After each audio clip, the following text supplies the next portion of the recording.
Mesdames, Messieurs, bonsoir. Je vous souhaite la bienvenue sur le plateau de la Grande Team. Ravi de vous retrouver pour notre rendez-vous sportif quotidien. Allez, je vous invite à suivre le sommaire. Au menu de la Grande Team, LGT News. Football ivoirien, l'introduction de la VAR va-t-elle définitivement régler la question? On en parle avec nos invités. Bonne émission sportive sur la 3.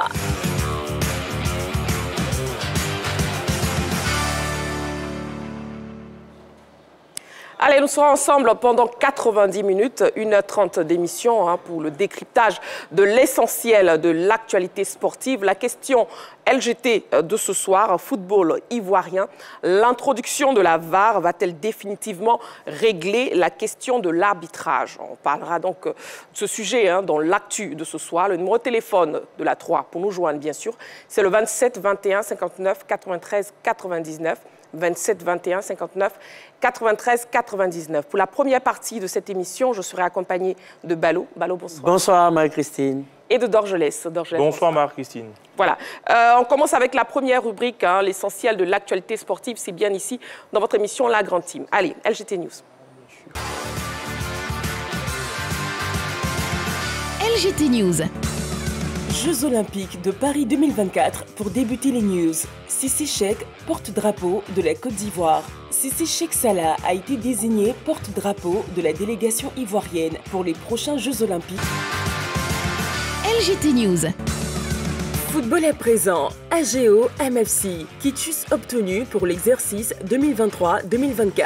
L'amicale des arbitres de football de Côte d'Ivoire, AMAFSI, s'est réunie en assemblée générale ordinaire samedi dernier à Yamoussoukro pour dresser le bilan de l'exercice pour le compte de la saison 2023-2024. Au terme de 4 heures de travaux, il en ressort que les activités arbitrales se sont bien déroulées dans l'ensemble, d'autant plus que sur plus de 800 matchs officiés, les cas avérés comme faute technique d'arbitrage sont des cas mineurs selon le corps arbitral. Le financier, quant à lui, fut aussi très apprécié par l'Assemblée, d'où l'obtention du quitus pour la caisse bien tenue. La satisfaction est totale. L'organisation s'est faite dans de très bonnes conditions. Au-delà de ça, les participants ont réagi de façon prompte et sincère. Et le résultat des travaux est ce qu'on attendait. Travailler de façon sincère, travailler à assainir la gestion de la MAFSI et faire en sorte que l'avenir soit prometteur. Et donc, je pense qu'on est satisfait de l'organisation de cette AG et on espère que les satisfactions iront grandissant au fur et à mesure qu'on ira dans la gestion de notre amicale. En marge de cette assemblée, des anciens hommes au sifflet ont été honorés. Rendez-vous est donc pris pour la saison prochaine. LGT News. Algérie. Les Fennecs veulent délocaliser leur match hors d'Alger. L'information est de la Gazette du Fennec. Selon ce journal, la sélection algérienne de football pourrait jouer des prochains matchs loin de son fief habituel d'Alger. La fédération songe de plus en plus à délocaliser les rencontres des Fennecs après les derniers événements survenus au stade Nelson Mandela de Baraki le 6 juin dernier à l'occasion de la 3e journée des éliminatoires du Mondial 2026 perdu face à la Guinée 2-1. La FAF étudierait fortement la possibilité de recevoir les matchs au stade du 19 mai 1956 d'Annaba. LGT News. Cameroun, Ondoa tient son nouveau club. Après une saison passée en national avec Nîmes Olympique, Fabrice Ondoa va quitter la France. En effet, le gardien de but camerounais. Voilà, nous sommes en direct sur la 3, sur la chaîne qui vous offre 3 fois plus de sport. Nous commençons cette première partie avec le débrief des news de ce soir. Premièrement, basketball, 18e titre pour Boston en NBA. Dorgelès. Effectivement, les Boston Celtics, bien sûr, ont remporté la série 4-1, bien sûr, contre cette belle formation de Dallas Mavericks. Le premier titre au niveau de la NBA depuis 2008. On réussit, oui. Absolument. Et il faut ajouter qu'au-delà des Lakers, des Los Angeles Lakers, ils relèguent des équipes comme les Golden State Warriors, et bien sûr, qui ont 7 titres de NBA. Les Bulls en ont 6, les Spurs en ont 5 et les Celtics en ont 18. Donc, c'est dire qu'ils prennent un écart conséquent sur ces poursuivants, au-delà même des Lakers. Et Jaylen Brown a été MVP de ces finales. Il faut savoir qu'il a été déjà All-Star Game en 2021. Il a eu 23 points en moyenne cette saison et il a été donc drafté en 2016 pour ces Celtics de Boston en 3e position. Donc c'est une consécration pour Jaylen Brown et on voit bien que la nouvelle génération des Jason Tatum ont pu marcher sur les pas d'une génération menée par Ray Allen qui a montré de très très belles choses avec les Celtics Boston. Donc c'est une très très bonne nouvelle pour l'équipe, la franchise de Boston. De Boston, 18e titre pour Boston en NBA. Et on poursuit avec vous, Balo, un tour au Cameroun. Ondoa tient son nouveau club. Oui, une belle récompense pour Fabrice Ondoa qui quitte l'équipe de Nîmes Olympique en national, l'équivalent de la 3e division en France pour l'équipe de Rigaz en Lettonie. Donc c'est une bonne nouvelle pour lui parce que c'est qu'il va bien sûr disputer le tour préliminaire de la Ligue des Champions, voire la phase de poule de la Ligue des Champions. C'est une très très bonne nouvelle pour lui et on est heureux de savoir qu'il va pouvoir gravir une étape dans sa grande carrière. Voilà, et en Algérie, les femmes veulent délocaliser leur match hors d'Alger. Je laisse. Ah ouais, l'information n'a pas été encore confirmée, mais c'est l'information qui court du côté d'Algérie, selon la Gazeta du Fennec, bien sûr, parce qu'on le sait, le stade de Nelson Mandela de Baraki, on a un peu plus de 60 000 places. Et en Algérie, les fervents supporters, surtout au niveau du football, donc généralement, quand ça ne va pas, ils ont tendance à tout casser, parce que c'est un pays qui respire le football. Vous prenez peut-être... Un commissariat se trouve au niveau peut-être de la 3, le dispositif va se mettre depuis le grand carrefour de Koumassi. Quand ça ne va pas au terrain, tout de suite, on a cette facilité à casser. Et puis un grand stade comme ça a vu après cette défaite-là. Donc la possibilité de se retrouver à Naba, pourquoi pas, un stade un peu plus, on va dire moins grand, autour de 20 000 places, pour permettre quand même aux supporters du côté d'Annaba aussi de pouvoir avoir les Fennecs sur leur base et puis réduire quand même les risques de casse. C'est très important de le dire pour moi parce que c'est un peu plus du côté du nord de l'Algérie. Donc en termes de déplacement, je pense que ça permet aussi de pouvoir calmer les ardeurs et de pouvoir revenir à de meilleurs sentiments.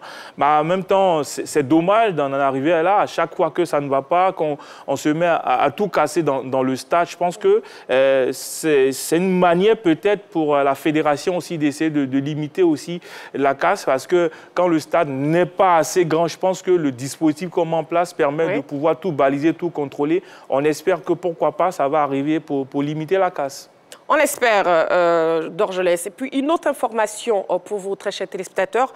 FIFA, Fédération ivoirienne de football, les clés du nouveau bus des éléphants officiellement remises. Au cours d'une cérémonie sobre, ce mardi après-midi, la Fédération ivoirienne de football a reçu officiellement les clés du bus. C'est en présence du COCAN, avec à sa tête le président Albert-François Amichia.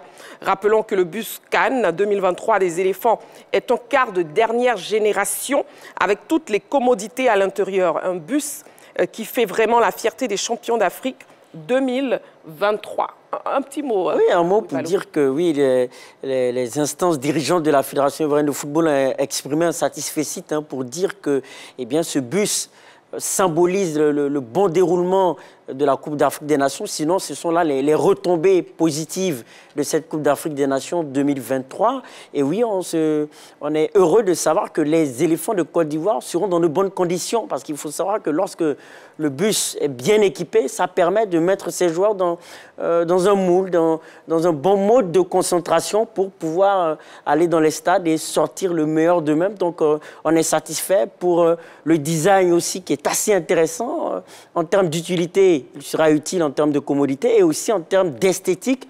On voit bien que le car est un joli car, donc c'est une très très bonne nouvelle. C'est bien de savoir que l'équipe nationale de Côte d'Ivoire est en train d'atteindre les standards des grandes équipes internationales. Donc oui, on ne peut que se réjouir de cette nouvelle et on espère que ce car sera bien entretenu.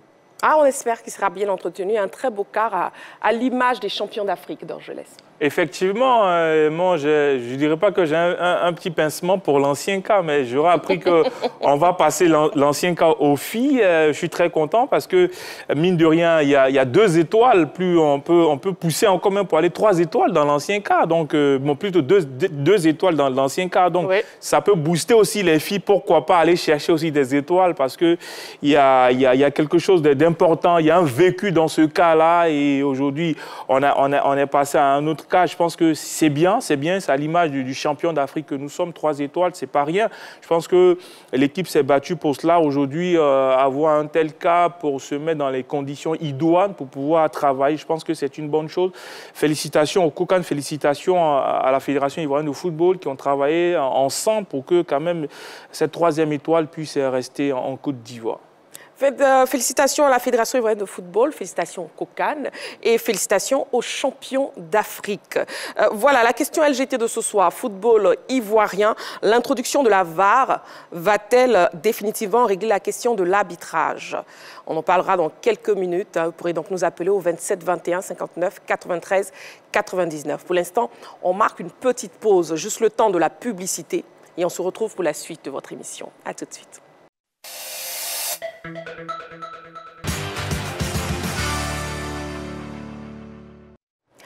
De retour sur le plateau de la Grande Team et nous passons au focus de ce soir. On y va.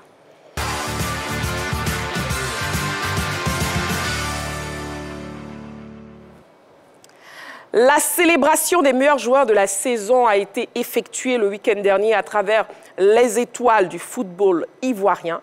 Pour en parler, nous recevons le promoteur Konaté Ngamblé et il est accompagné de l'un des lauréats, Awa Jean-Charles. On le reçoit donc sur le plateau de la Grande Team. Voilà, bonsoir messieurs. Bonsoir Marie-Christine Begré. Comment tu vas, Ngamblé? Merci infiniment, ça va, merci. Bon, vous êtes de la maison, donc bienvenue. Merci infiniment, merci beaucoup. Alors, finalement, les étoiles du football ivoirien, on fait le bilan donc ce soir. Satisfait? On va dire pleinement satisfait. Cette 3e édition, on la voulait meilleure. Je pense qu'on a quand même atteint certains objectifs. Même si après, on voulait quand même faire un peu plus. Mais bon, on laisse une marge, on va dire, d'amélioration pour la 4e édition. Mais on est pleinement satisfait. Je pense qu'on a le ballon d'or, le meilleur joueur du championnat qui est avec nous. Oui. Certainement, il aura le ballon d'or ivoirien, oui. Oui, le ballon d'or ivoirien, oui. On va appeler ça comme ça. Ici, c'est quand même le meilleur joueur de la saison. Voilà. Et puis, bon, sur quelle base, déjà, le jury s'est appuyé pour départager les concurrents? Alors, déjà, il faut dire que nous suivons les différentes divisions, les différents championnats. Vous avez la Ligue 1, la Ligue 2, le championnat féminin, vous avez la D3. Ouais. Le jury est constitué de sorte que nous avons des journalistes qui suivent toutes ces compétitions-là. Et on va dire, dès l'entame de la seconde phase de ces différents championnats, on établit déjà des listes. Dans chaque catégorie, vous avez 10 joueurs qui compétissent. On procède par élimination en fonction des formes qu'ils affichent jusqu'à la fin du championnat. Donc, le trio final, par exemple, en ce qui concerne le meilleur joueur du championnat, le trio final qui était constitué donc de Diarra Ousmane Zanetti, Awa Jean-Charles et puis on a Bédigui Stéphane qui a terminé co-meilleur buteur du championnat. Ces 3 joueurs-là ont été retenus à 5 jours donc, de la cérémonie parce qu'au départ, ils étaient 9. Donc, on a procédé par élimination jusqu'à sortir donc, ce trio-là. Et c'est comme ça dans toutes les différentes catégories qui étaient en compétition. C'est donc, on va dire, un travail de fourmi que le jury d'experts, entre guillemets, effectue durant tous ces mois. Un travail minutieux. Un travail minutieux, on va dire. Et puis, il y a eu des innovations cette année? Oui, il y a eu des innovations parce que d'habitude, on avait, lors des 2 premières éditions, on avait un seul prix, par exemple, en D3. Là, cette fois-ci, on a ajouté 2 autres prix. Je pense, Marie-Christine Begré, que vous êtes heureuse, non? On a ajouté 2 autres prix. Mais bien sûr. C'est le championnat féminin. Très heureuse. Alors, cette année, ce n'est pas une innovation, mais bon, la particularité, c'est que les arbitres n'ont pas été pris en compte. On veut que ce rendez-vous-là soit un rendez-vous d'excellence. Donc, et on a estimé que les arbitres, malheureusement, n'ont pas été excellents cette année. Donc, c'est un signal fort qu'on envoie vers les arbitres pour qu'ils puissent s'améliorer. On les a souvent accusés à tort ou à raison. Mais bon, au niveau des filles, on a décidé que cette fois-ci, pour cette année, le prix des arbitres n'a pas été attribué. Ce n'est pas quelque chose de nouveau, même on va dire les récompenses au niveau des journalistes, comme le prix Ebony. Il arrive des années où on donne des prix sectoriels, mais le super Ebony n'est pas accordé. Si on estime que les productions n'ont pas été à la hauteur des attentes, dans cette année, les arbitres, certains ont pu tirer leur épingle du jeu, mais dans l'ensemble, on a estimé que les arbitres n'ont pas été excellents gamés. Donc voilà, le prix n'a pas été accordé cette année. Bon, on espère qu'ils auront leur prix l'année prochaine, surtout déjà avec le sujet de débat de ce soir, hein, l'introduction de la VAR. Oui, ça va les aider certainement. Voilà. Je pense que la RT est déjà prête d'ailleurs à accompagner, puisque nous disposons déjà donc, des moyens technologiques qu'il faut donc, pour accompagner la Fédération de football.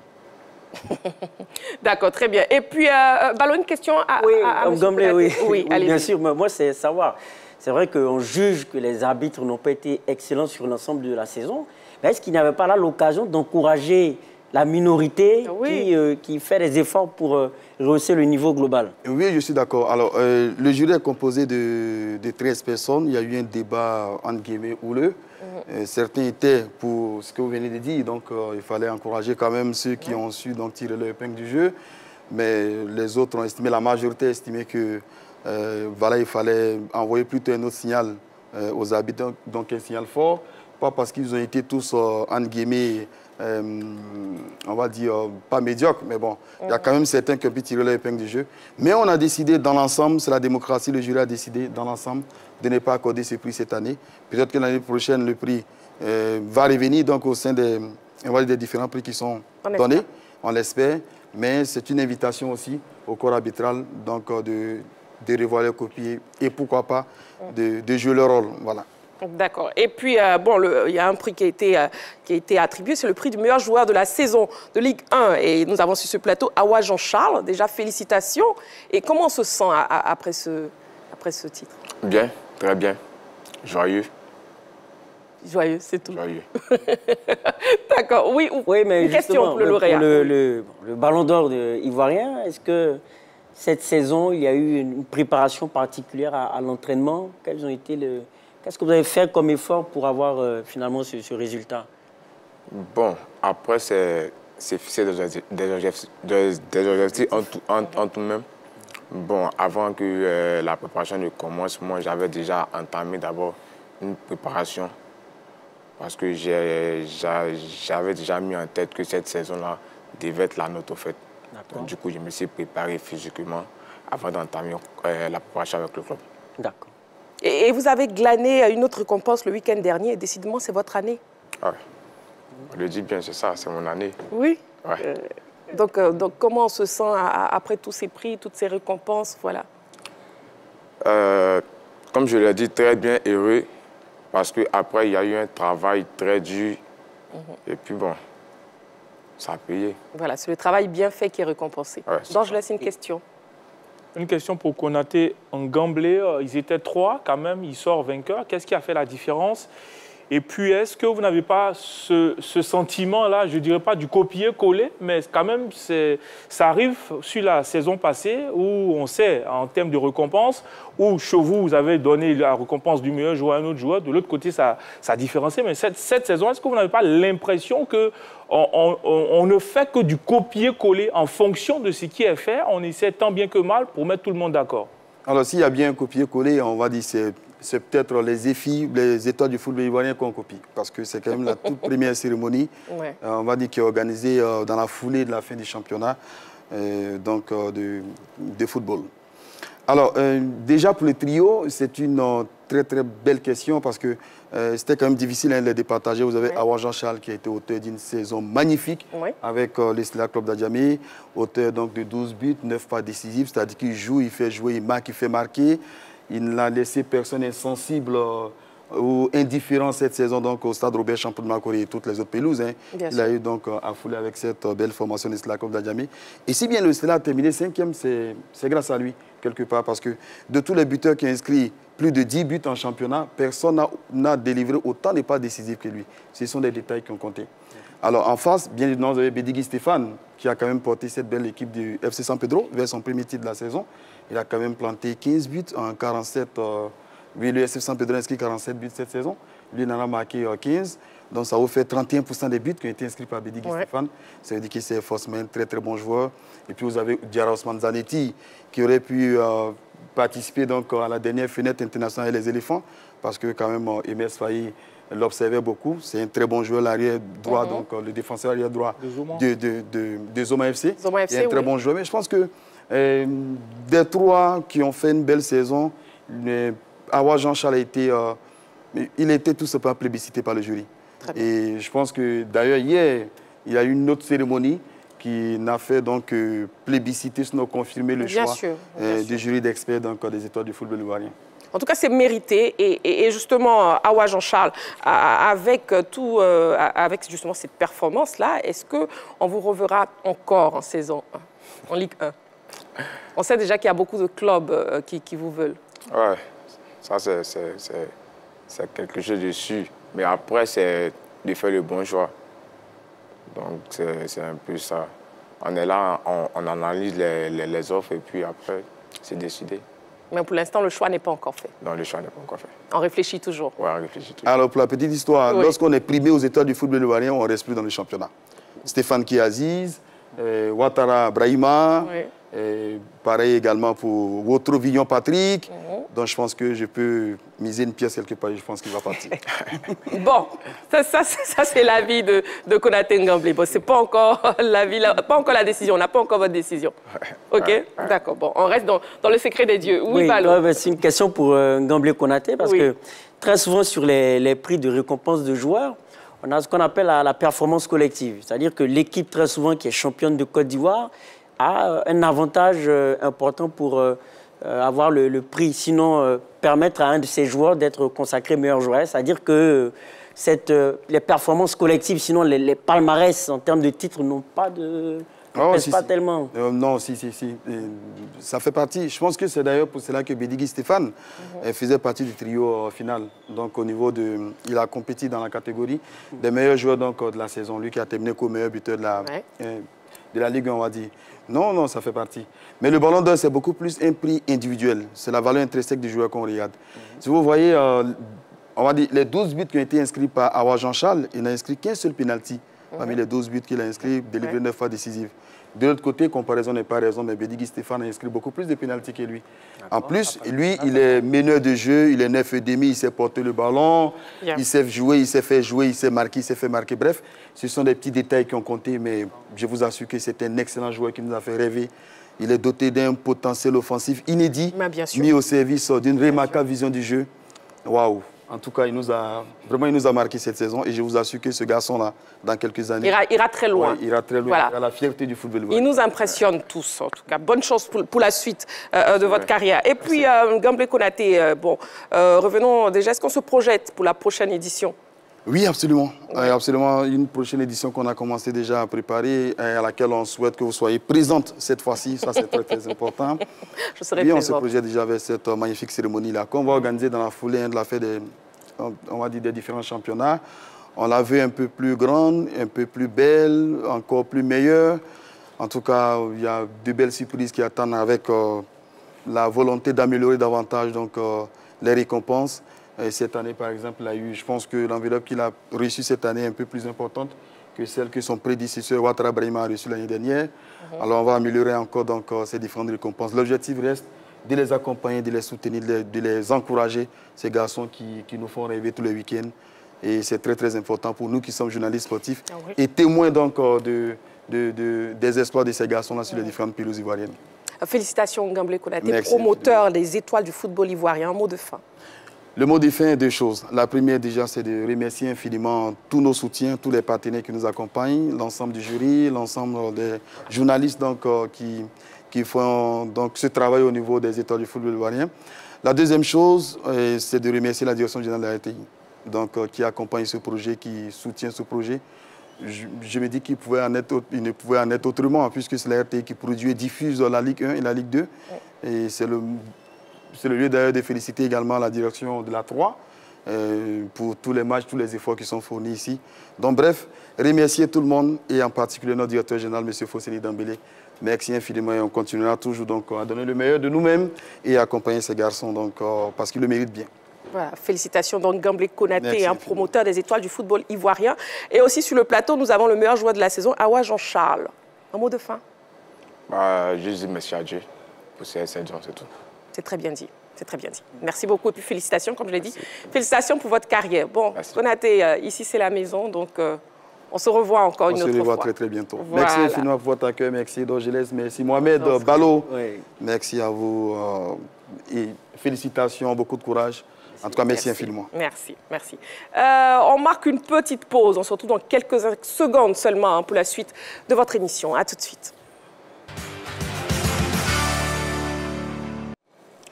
L'Euro 2024 se poursuit en Allemagne. Aujourd'hui, s'est disputée la première journée dans le groupe F. Cependant, la grosse actualité, c'est la blessure de Kylian Mbappé. Bon, on en parle sur ce plateau. D'ailleurs, nous avons été rejoints par Jean-Philippe. Jean-Philippe, bonsoir. Bonsoir Marie-Christine. Et coach Koneyaya, plutôt, bonsoir. Bonsoir Marie-Christine, mais voilà. Apparemment, coach Kwadjo Georges, vous... Hein? Non, j'étais avec coach Kwadjo Georges hier sur le plateau. Ah, d'accord. Voilà. Allez, on parle donc de l'Euro. La blessure de Mbappé, coach Koné. Oui, la blessure de Mbappé intervient lors de la première journée. Hein. On a vu ce nez ensanglanté de Mbappé. Quand on sait l'importance de ce joueur-là dans le dispositif de Deschamps, c'est vraiment, je pourrais dire, une perte assez déplorable parce que là, il sera indisponible sur une dizaine de jours. Mais je veux dire, ce qui est un peu rassurant, c'est que les médecins voilà, nous disent que Mbappé pourra revenir rapidement. Ils attendent que voilà, ces 10 jours-là, que son nez se consolide. Et pourquoi pas, on verra Mbappé peut-être avec un masque pour pouvoir le protéger. Et je pense que son retour sera quand même assez salvateur pour cette équipe de France qui a besoin de Mbappé, qui constitue, ma foi, le fer de lance de cette équipe française. Est-ce que l'état de santé de Mbappé Ballot mérite une intervention chirurgicale? Oui, mais en tout cas, c'est ce qui a été dit. Hein. Selon les dernières informations, l'intervention chirurgicale va intervenir tôt ou tard. C'est ce qui a été dit par le staff de l'équipe de France. Sinon, pour l'heure, il doit donc avoir quelques jours de repos, 3 à 4 jours, ce qui fait qu'il sera incertain pour le match face aux Pays-Bas vendredi et pour le match face à la Pologne. Donc, le staff français table sur un retour éventuel en 8e de finale de l'Euro, si tout se passe bien pour les Bleus. Mais en tout cas, clairement, ça sera un handicap pour l'équipe de France qui devra jouer sans Kylian Mbappé face aux Pays-Bas avec comme remplaçant éventuel un joueur comme Bradley Barcola. On verra ce que ça va donner, mais ce n'est pas une bonne nouvelle sportivement parlant pour l'équipe de France, pour le collectif des Bleus. Pas du tout une bonne nouvelle, Jean-Philippe. Oui, ce n'est pas une bonne nouvelle dans la mesure où Mbappé est à la fois le capitaine, le leader naturel de cette équipe nationale et également son joueur vedette. C'est un joueur très déterminant. On a pu s'en rendre compte même sur le premier match où cette équipe de France s'impose 1-0 grâce à un travail effectué par Kylian Mbappé qui entraîne cet autogol. On a pu voir que les actions les plus dangereuses de la France ont été, je dirais, été de son œuvre, notamment ce face-à-face qu'il rate. Et quand vous n'avez pas un joueur comme Mbappé sur le terrain, il est évident que l'adversité change. Ce n'est plus les mêmes dispositions tactiques dans lesquelles vont se retrouver vos adversaires. Et la Hollande, qui a eu à souffrir de la présence d'Mbappé en match amical, il y a eu de cela quelques mois, je crois, durant le mois de mars ou à Maribor ou bien avant, cette formation-là va revenir encore revigorée de l'absence de Kylian, d'autant plus que derrière, Marcus Thuram n'a pas été très rassurant. Ousmane Dembélé est en train de reproduire ce qu'il faisait avec l'équipe de France et qui avait poussé Deschamps à ne plus lui accorder sa confiance. Maintenant, il y a l'inconnu qui est Barcola, qu'on n'a pas pu voir sur le premier match. Sûrement qu'il va débuter sur le second et on verra ce que cela va donner. Maintenant, pour Kylian, en ce qui le concerne, on va lui souhaiter juste un prompt rétablissement et surtout espérer qu'il puisse retrouver ses coéquipiers dans une phase où la France sera qualifiée, où elle aura encore plus besoin de lui. Le président de la Fédération française de football, Philippe Diallo, s'est exprimé sur la blessure de Kylian Mbappé. On regarde. Bon, comme vous l'avez vu, Kylian a eu cette blessure au nez hier. Les nouvelles étaient plutôt rassurantes, dans la mesure où il n'y a pas une opération, en tout cas à court terme, qui est prévue. Maintenant, concernant sa participation au reste du tournoi, il est un peu prématuré pour donner un calendrier. Et donc, nous allons attendre les dernières infos du médecin ce matin, puisque comme Raphaël vient de le dire, tout le monde est rentré un peu tard hier soir, donc on va attendre dans la journée pour voir un peu comment évolue, mais je dirais que, encore une fois, les informations étaient plutôt positives par rapport notamment au fait d'avoir une opération qui aurait pu l'éloigner définitivement du tournoi, ce qui n'est pas le cas. Et ça, un élément de nos confrères de beIN Sport. Bon, voilà, Mbappé blessé, un coup dur pour l'instant pour l'équipe de France. Mais le sélectionneur, lui, il se veut rassurant. On l'écoute. C'est très important de gagner le premier match à chaque fois dans une poule face à un adversaire qui a été égal à lui-même, avec beaucoup de capacités athlétiques, de pressing. On a réussi à ouvrir le score. Malheureusement, on n'a pas pu prendre un but d'avance. On en a eu l'opportunité. On a eu certaines situations aussi offensives qu'on aurait pu mieux négocier. Et quand il a fallu bien défendre, on a été solide aussi. Coach Kone-Yaya, Deschamps rassurant. Oui, Deschamps, il est rassurant. Déjà après ce match, son commentaire d'après-match, son analyse d'après-match, c'était ça. Hein. Il a dit que voilà, c'est vrai qu'il aurait souhaité marquer ce deuxième but, mais il estime que ces garçons se sont bien comportés. Il y a eu beaucoup de solidité, il y a eu beaucoup d'engagement, et c'est surtout ça qu'il retient. Et pour lui, ces qualités-là de solidarité, d'engagement, de détermination sont des atouts très importants pour la suite du tournoi. Donc oui, Deschamps est très content de ces garçons. Maintenant, c'est bien. Je pense qu'ils vont continuer sur cette lancée.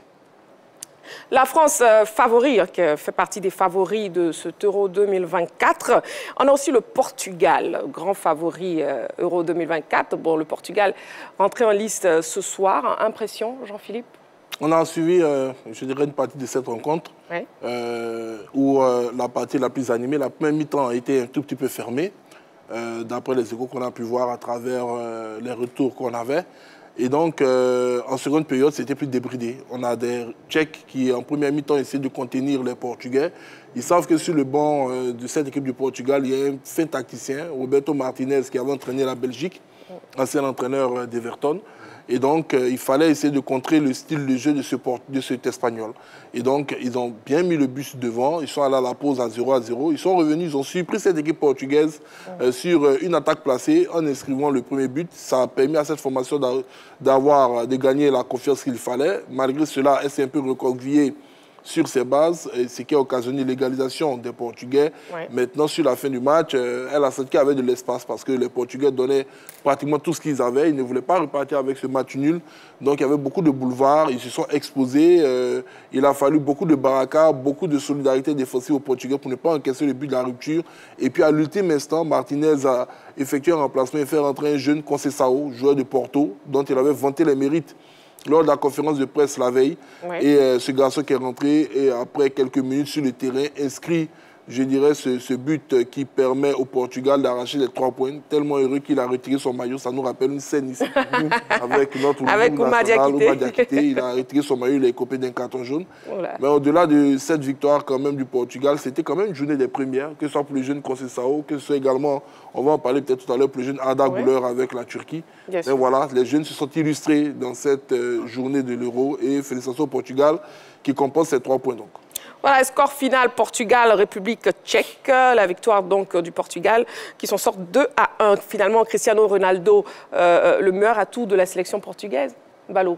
Oui, mais au-delà, cette équipe portugaise prouve qu'il n'y a plus de dépendance à Cristiano Ronaldo comme c'était par le passé, parce qu'il y a une nouvelle génération. On a parlé de Conceição tout à l'heure, mais il y a des joueurs comme João Félix, comme Rafael Leao, qui d'ailleurs avait été aligné à la pointe de l'attaque avec Cristiano Ronaldo dans un 3-5-2 concocté par Martinez. Eh bien, on voit bien que, certes, il est la star, il a l'expérience. Il va essayer d'encadrer toute cette nouvelle génération. Sinon, ce collectif, avec sa hargne, sa détermination, son expérience, mais on voit bien que c'est une équipe portugaise qui est complète, avec des joueurs qui peuvent mettre une équipe adverse en difficulté à tout moment du match. Donc oui, moi je miserais bien sur cette équipe du Portugal qui a là les armes pour aller très loin dans cette compétition.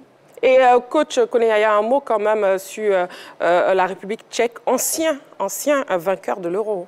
Oui. Oui. Oui. Moi, j'ai été admiratif de ces Tchèques, parce que, comme l'a dit Auréa, on a pu quand même voir la seconde mi-temps.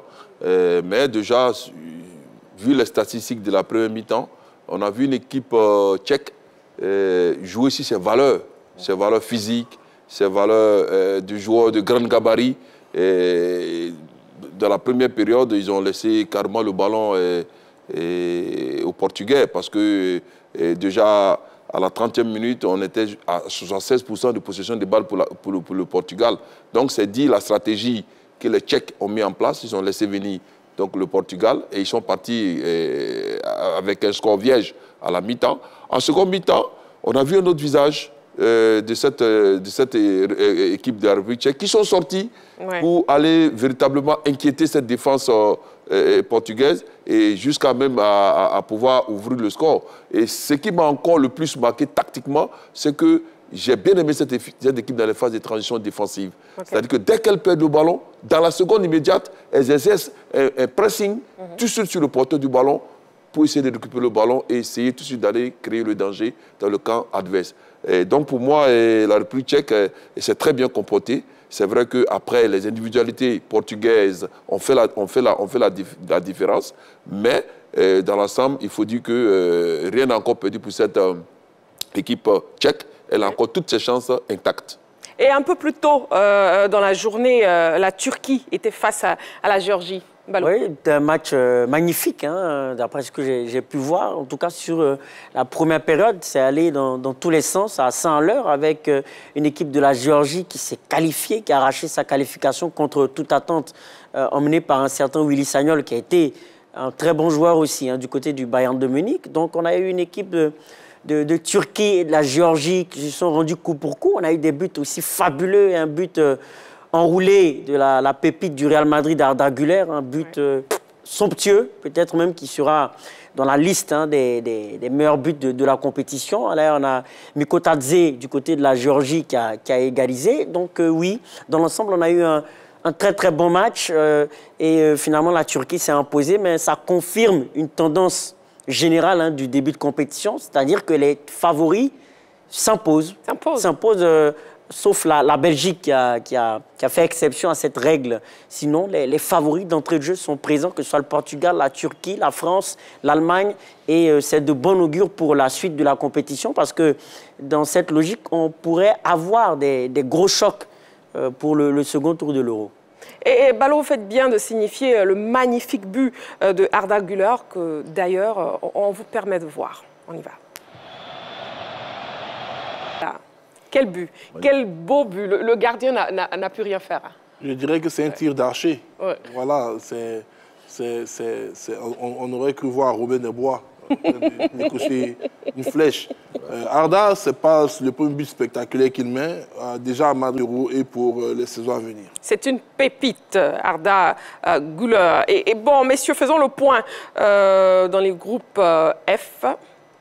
Oui, donc le point... Résultat, classement et programme. Oui, donc résultat du groupe F, la Turquie a disposé de la Géorgie 3-1, le Portugal a battu la République tchèque 2-1. Pour le classement, la Turquie arrive en tête avec 3 points plus 2. Deuxième, Portugal, 3 points également plus 1 avec une différence de but moins importante que la Turquie. Donc troisième, République tchèque, 0 points. Et la Géorgie, 0 points également, ferme la marche avec moins 2. Et pour le programme à venir de cette poule, on a donc mercredi 19 juin 2024 à 13h Croatie, Albanie. Ça c'est demain, précisément le programme de demain. Et à 16h, on a Allemagne, Hongrie et Écosse, Suisse à 19h. Et une équipe écossaise qui, en cas de défaite, va dire au revoir à l'Euro 2024. Voilà, c'est donc le programme pour demain, justement demain. L'Allemagne et la Suisse, coach Koneya, est-ce qu'elles vont assurer leur qualification pour les 8e de finale? Il serait prétentieux, je pense, de là tout de suite dire que oui, l'Allemagne va se qualifier aussi facilement. C'est vrai qu'actuellement, l'Allemagne, dans son Euro, se comporte très bien. C'est une équipe en confiance, c'est une sélection en confiance, c'est une sélection qui va encore tout donner devant son public pour pouvoir donc arracher sa qualification. Mais devant aussi cette équipe écossaise, va vendre cher sa peau. Voilà, donc je pense que ce sera un très beau match qu'il ne faudra pas louper demain. Très bien. Dans le rétroviseur de l'Euro, oui, revivons le match culte Portugal-Angleterre lors de l'Euro 2004. On regarde. Portugal-Angleterre lors de l'Euro 2024. Magnifique match. Hein. Oui, absolument. Ça nous rappelle de beaux souvenirs avec l'ancien Euro ballon d'or. 2004, plutôt. Bien sûr, l'ancien ballon d'or Michael Owen avec une magnifique génération du Portugal avec Rui Costa, Luis Figo, également magnifique joueur. Même Elder Postiga, aussi un très très bon joueur à l'époque. A disputé 6 euros. Voilà. Donc, une bonne information. En tout cas, le Portugal qui fait partie des favoris de l'Euro 2024. Bon, la question LGT de ce soir, hein, sujet du débat dans quelques petites minutes pour l'actu. Football ivoirien. L'introduction de la VAR va-t-elle définitivement régler la question de l'arbitrage? Vous pourrez participer à l'émission en nous appelant au 27 21 59 93 99. On revoit les news données en début d'émission dans LGT News. On y va. LGT News. Jeux Olympiques de Paris 2024 pour débuter les news. Sissi Cheikh, porte-drapeau de la Côte d'Ivoire. Sissi Cheikh Salah a été désigné porte-drapeau de la délégation ivoirienne pour les prochains Jeux Olympiques. LGT News. Football à présent, AGO MFC, quitus obtenu pour l'exercice 2023-2024. L'amicale des arbitres de football de Côte d'Ivoire, AMAFSI, s'est réunie en assemblée générale ordinaire samedi dernier à Yamoussoukro pour dresser le bilan de l'exercice pour le compte de la saison 2023-2024. Au terme de 4 heures de travaux, il en ressort que les activités arbitrales se sont bien déroulées dans l'ensemble, d'autant plus que sur plus de 800 matchs officiés, les cas avérés comme faute technique d'arbitrage sont des cas mineurs selon le corps arbitral. Le financier, quant à lui, fut aussi très apprécié par l'Assemblée, d'où l'obtention du quitus pour la caisse bien tenue. La satisfaction est totale. L'organisation s'est faite dans de très bonnes conditions. Au-delà de ça, les participants ont réagi de façon prompte et sincère. Et le résultat des travaux est ce qu'on attendait. Travailler de façon sincère, travailler à assainir la gestion de la MAFSI et faire en sorte que l'avenir soit prometteur. Et donc, je pense qu'on est satisfait de l'organisation de cette AG et on espère que les satisfactions iront grandissant au fur et à mesure qu'on ira dans la gestion de notre amicale. En marge de cette assemblée, des anciens hommes au sifflet ont été honorés. Rendez-vous est donc pris pour la saison prochaine. LGT News. Algérie. Les Fennecs veulent délocaliser leur match hors d'Alger. L'information est de la Gazette du Fennec. Selon ce journal, la sélection algérienne de football pourrait jouer des prochains matchs loin de son fief habituel d'Alger.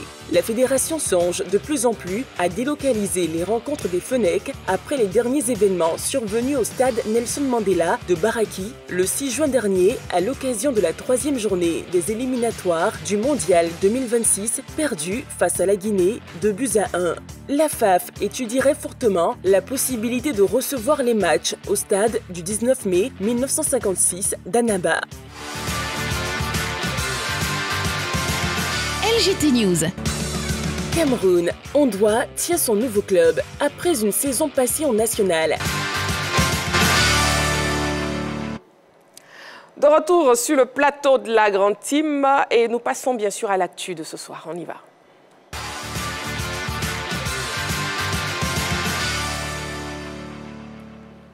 Alors, pour vous permettre d'interagir avec nous, le téléphone est ouvert. Vous pouvez nous appeler au 27 21 59 93 99, le numéro de téléphone de la 3. Et la question LGT, football ivoirien, l'introduction de la VAR va-t-elle définitivement régler la question de l'arbitrage?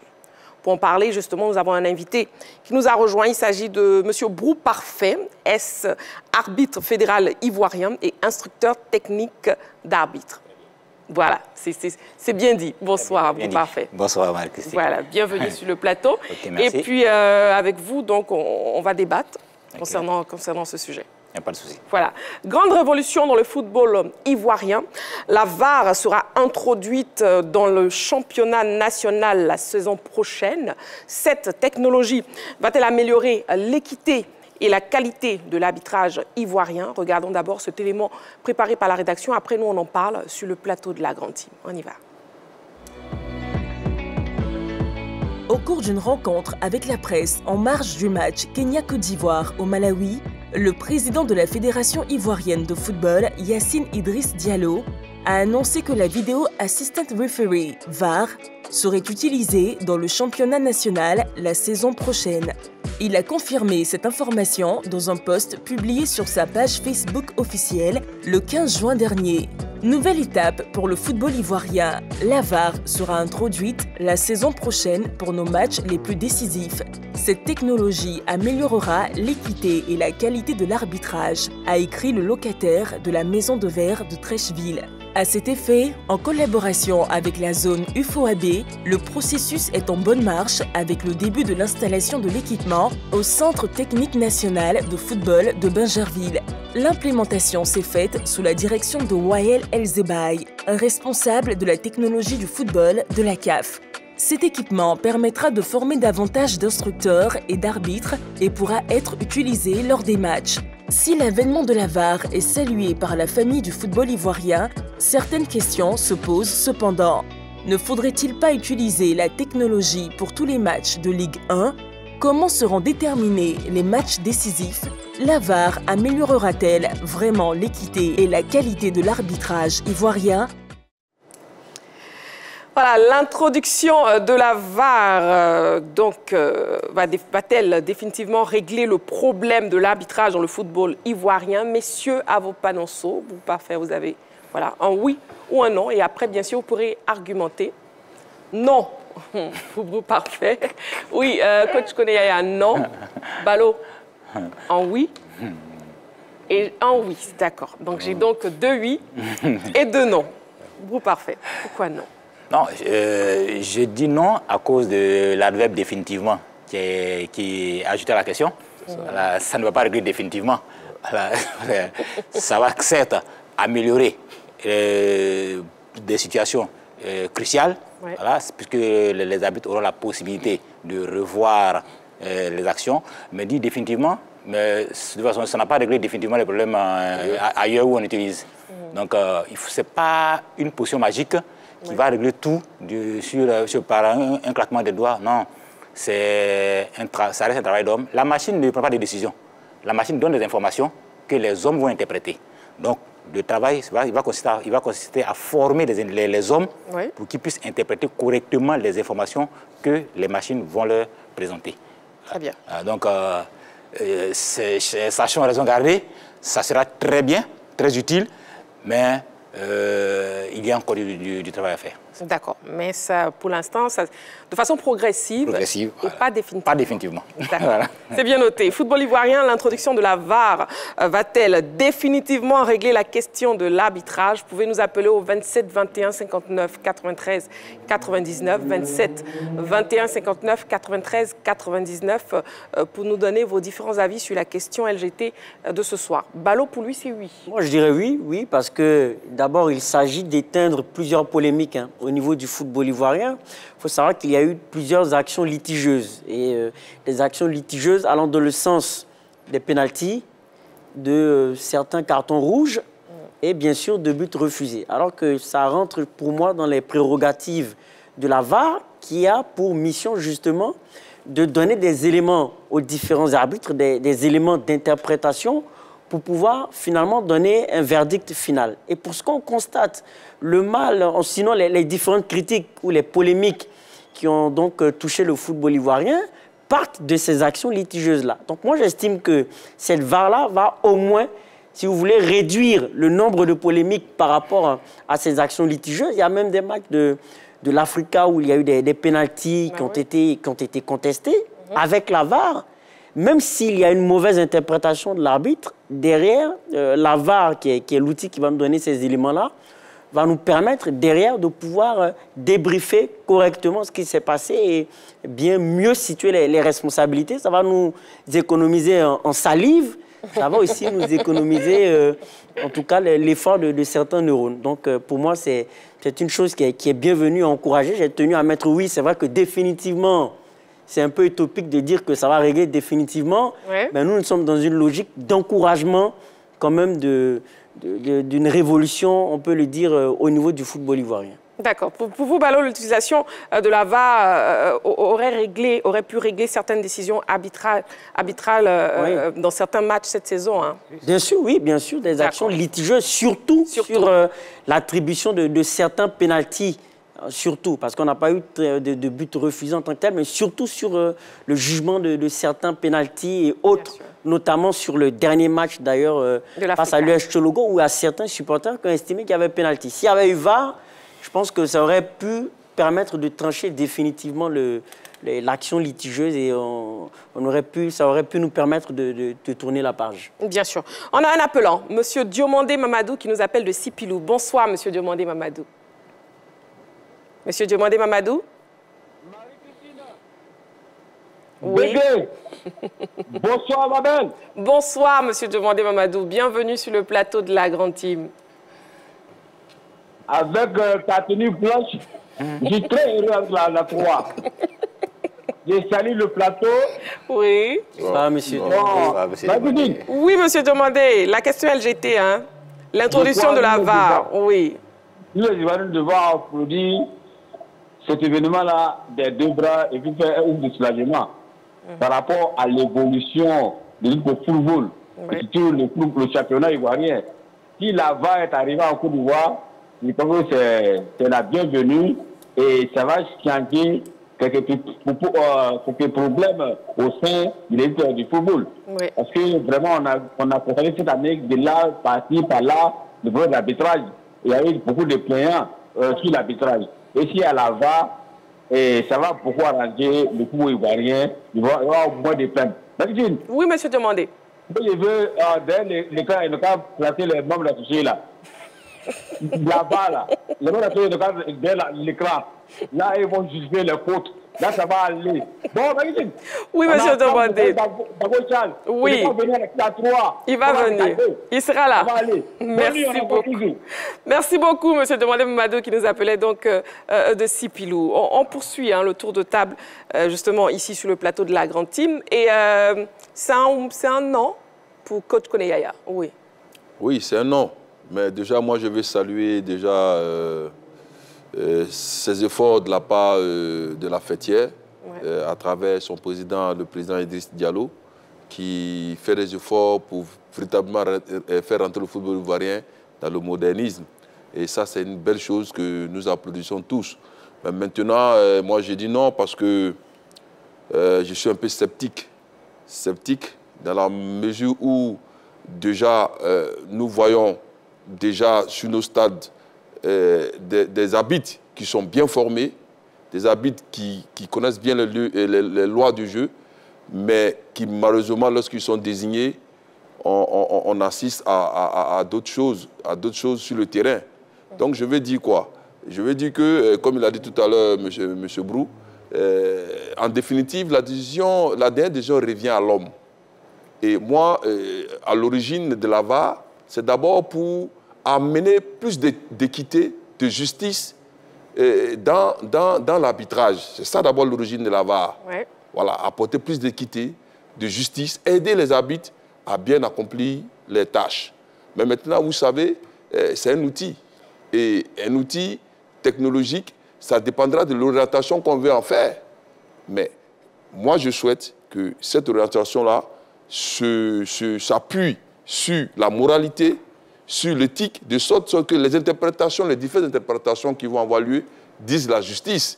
Parce qu'on avait ailleurs des interprétations aussi erronées de la VAR.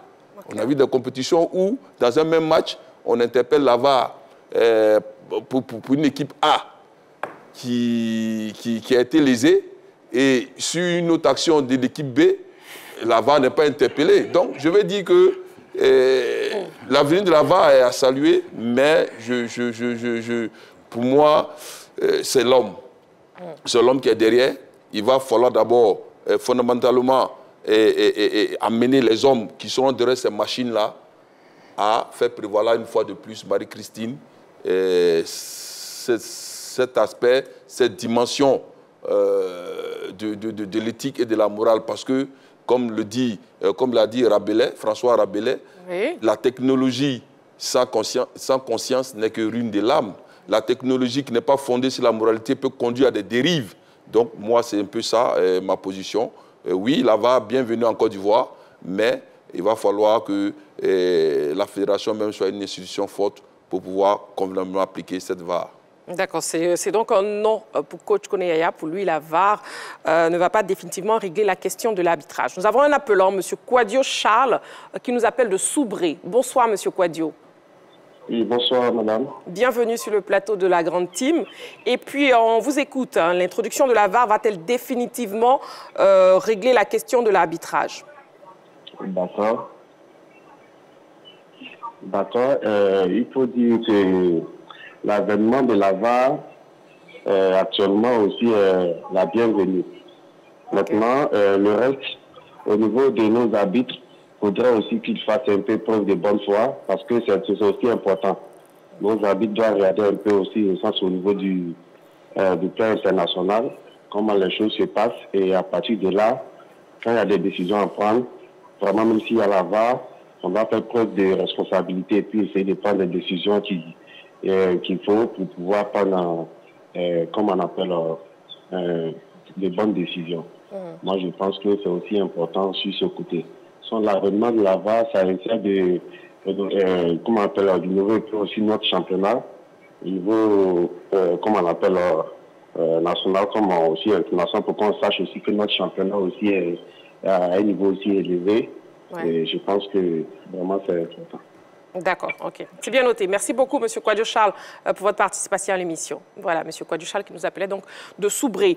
Football ivoirien, l'introduction de la VAR va-t-elle définitivement régler le problème de l'arbitrage ici en Côte d'Ivoire? Jean-Philippe, oui, on vous écoute. Le problème, il est abyssal.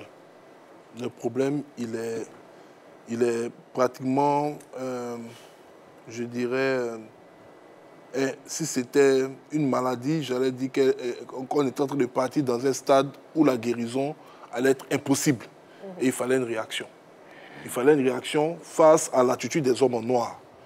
Et il faut qu'on soit très clair, il faut qu'on se dise les vérités. Monsieur Kra est un ancien arbitre international. J'ai eu la chance, je crois, de le suivre.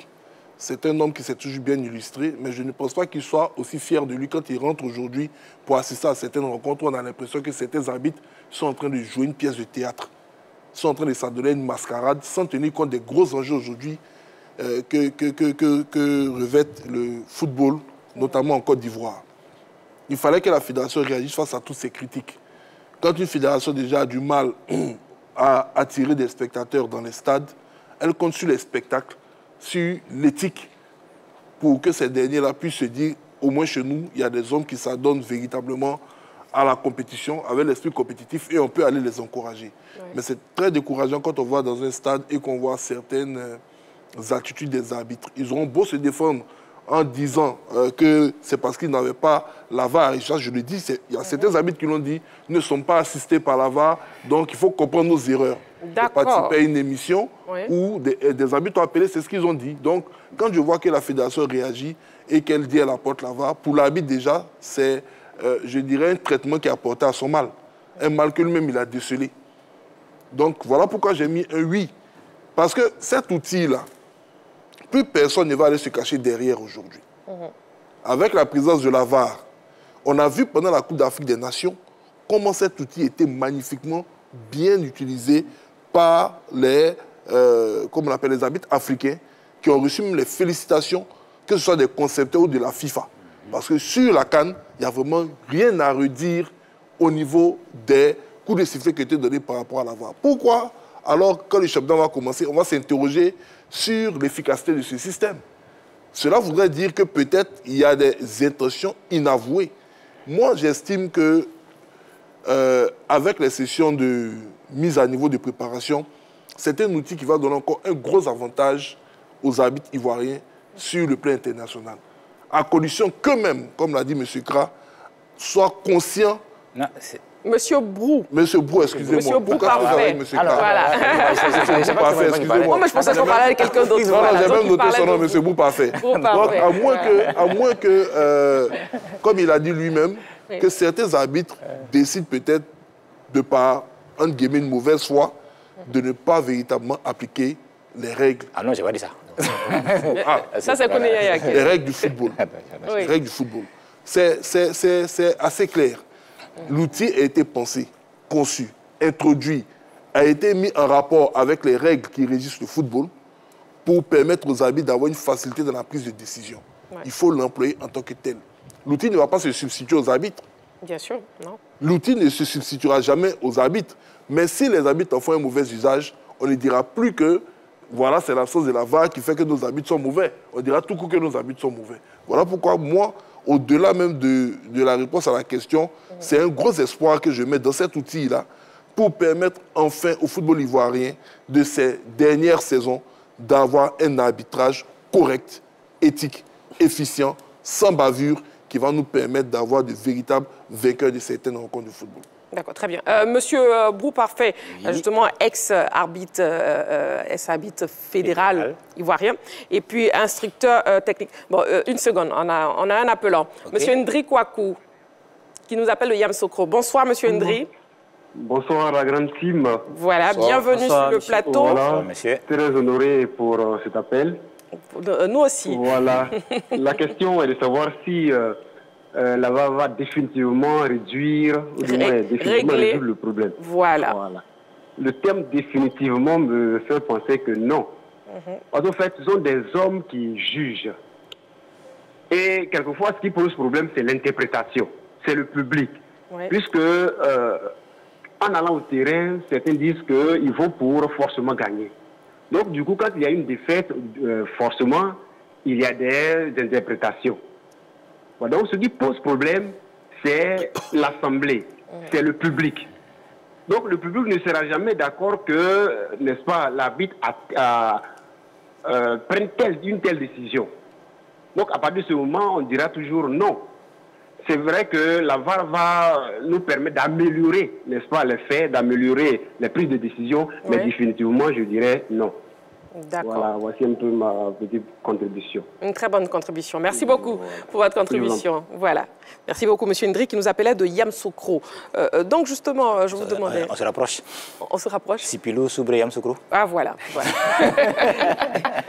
Toutes les régions sont représentées sur le plateau de la Grande Team. Voilà, oui. Vous, parfait. Donc, on parlait donc de la VAR, de l'arbitrage. Et dans quelles conditions, déjà, on utilise la VAR ? La première question. Et puis la deuxième question, ce qu'on aimerait savoir aussi, est-ce qu'il y a des arbitres spécialistes de la VAR? Déjà, le protocole détermine 4 situations dans lesquelles la VAR est amenée à intervenir. Les situations de but marqué, les situations de pénalty, les situations de carton rouge direct, je précise, ce n'est pas un deuxième carton jaune qui a un carton rouge direct, et puis les situations d'identité erronée, c'est-à-dire qu'un carton qui est attribué au mauvais joueur. Celui qui n'a pas commis la faute. Donc voici les 4 situations dans lesquelles la VAR est amenée à intervenir parce que ce sont des situations qui peuvent avoir un impact direct sur le résultat final du match. Ouais. Voilà. Donc voici ces 4 situations. Maintenant, en ce qui concerne les arbitres ivoiriens, avec la VAR, il y a 2 types d'arbitres. Il y a les arbitres de terrain qui sont formés pour jouer avec des VAR. Voilà. Et il y a des arbitres qui sont formés pour être VAR, c'est-à-dire ceux qui sont dans la cabine. Ce n'est pas les mêmes compétences, ce n'est pas les mêmes aptitudes. Il y a des gens qui sont de très bons VAR derrière les appareils, mais qui n'ont pas forcément les mêmes aptitudes sur le terrain. De même, vous aurez également des gens de très bons arbitres de terrain, jouent avec des VAR, mais qui ne sont pas forcément de très bons VAR, parce que les aptitudes sont différentes.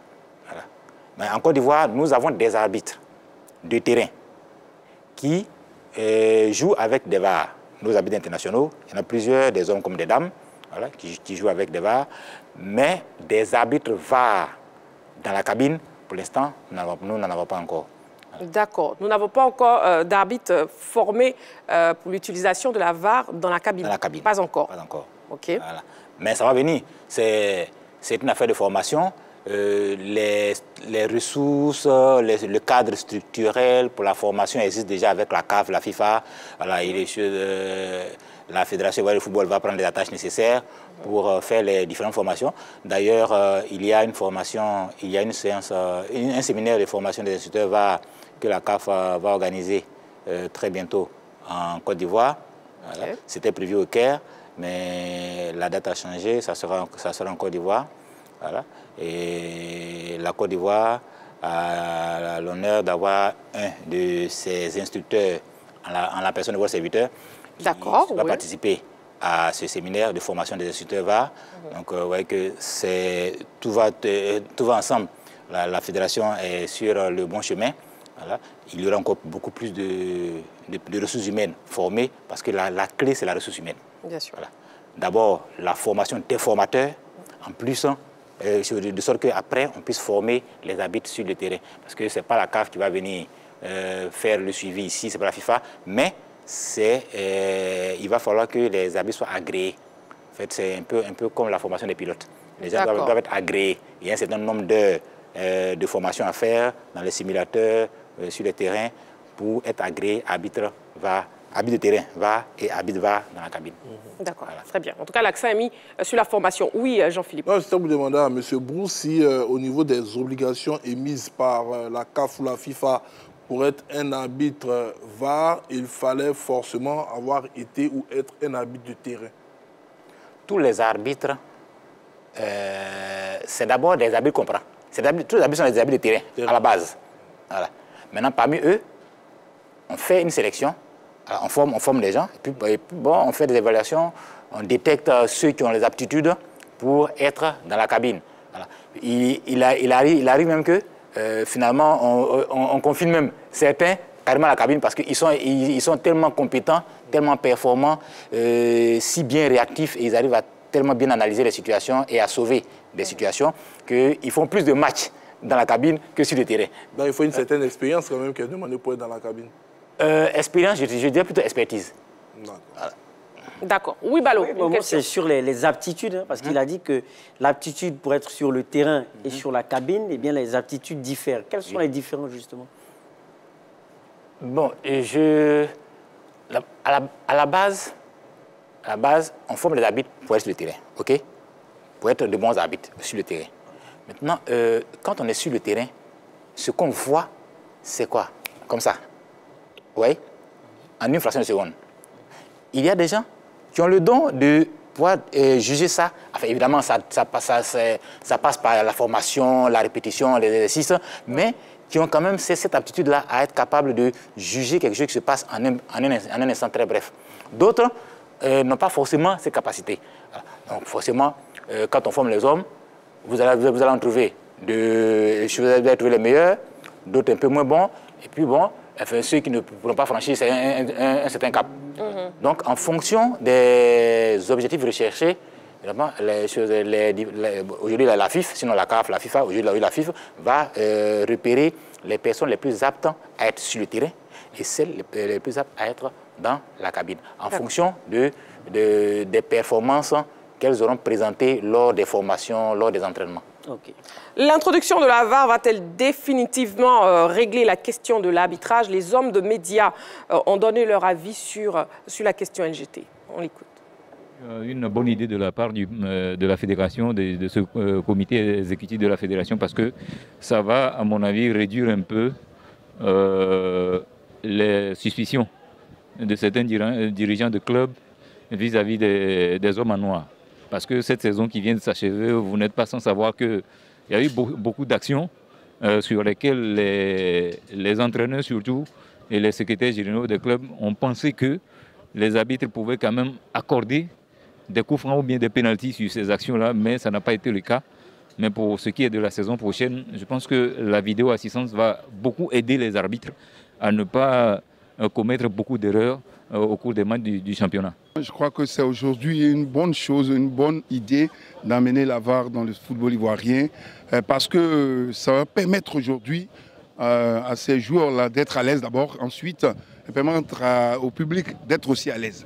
Parce qu'instaurer la VAR dans le championnat de Côte d'Ivoire, je crois qu'on a trouvé la solution au problème qui perdurait Et on a vu plein d'anomalies concernant l'arbitrage en Côte d'Ivoire ces derniers temps-là.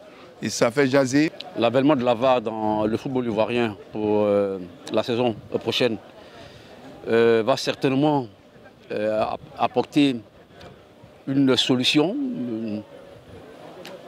sur cet arbitrage tant décrié dans le football ivoirien. Nous venons de boucler une saison où justement cet arbitrage à tous les échelons du football ivoirien a été assez décrié, que ce soit dans le football amateur, en Ligue 1 ou en Ligue 2. À chaque journée, c'était donc d'énormes plaintes contre les arbitres ivoiriens. C'est vrai que la VAR ne pourra pas être la solution définitive, mais au moins les arbitres se diront qu'ils ne sont plus libres de décider du sort des matchs, parce que c'est le constat amer que nous faisons.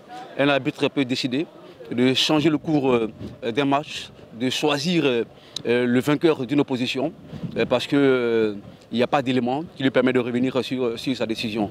Alors nous saluons donc l'avènement de la VAR, même si ça ne peut pas être la solution définitive, mais au moins on n'assistera plus à ces scènes assez insolites que nous avons vécues cette saison. Alors, les hommes de médias qui ont donné leur avis sur la question LGT. Bon, messieurs, une question quand même. Le fait de ne pas utiliser la VAR sur certains matchs du championnat, est-ce que ça ne va pas créer encore certaines polémiques?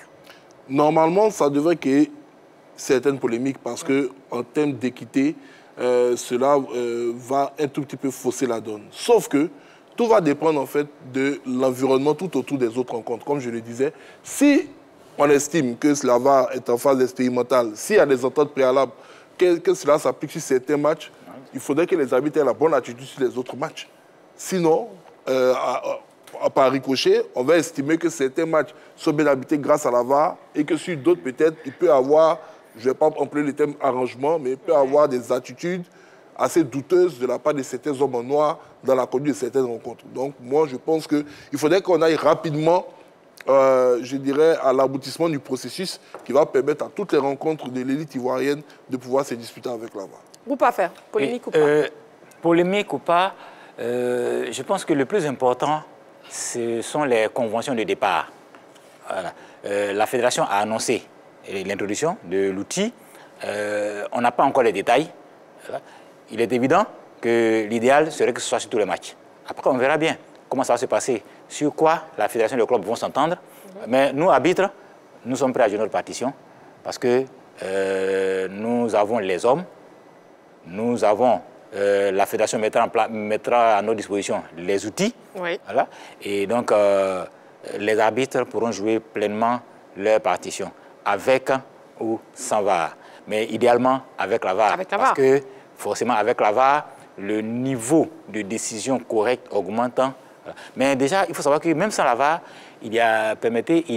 lorsque la FIFA expérimentait la VAR pour l'introduction à la Coupe du Monde 2018 en Russie, il y a une université belge qui a fait une étude sur le pourcentage de décisions correctes sans et avec la VAR.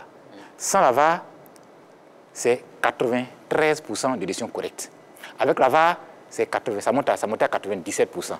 C'est juste pour dire que déjà à la base, les arbitres font du très bon boulot. Avec la VAR, ça va faire augmenter. Voilà. Mais vous voyez qu'on n'est pas encore à 100%.